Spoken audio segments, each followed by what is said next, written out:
I'm going to show you how to straighten out a crazy edge. Give you a nice straight line to put against your fence without a planer. Hey Murph.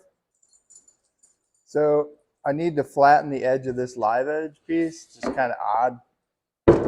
Yeah, if you look along this edge, you can see how wavy it is.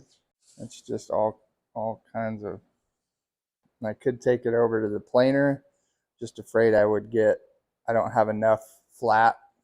So what I'm gonna do is screw it to this piece of plywood.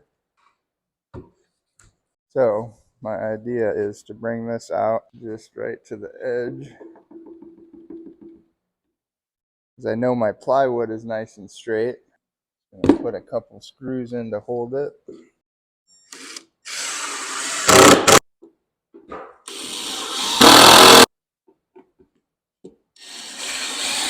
I know this is 17 inches. Set my fence at 17. Raise my blade up. I'll run this straight edge along the fence, and that'll straighten this edge. See how it goes.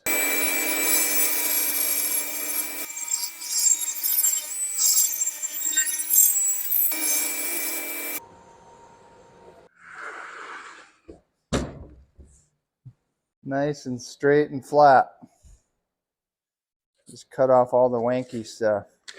That worked out really well. I'm making this into a really fun adventure-y mountain shelf. So if you want to see more like this, subscribe.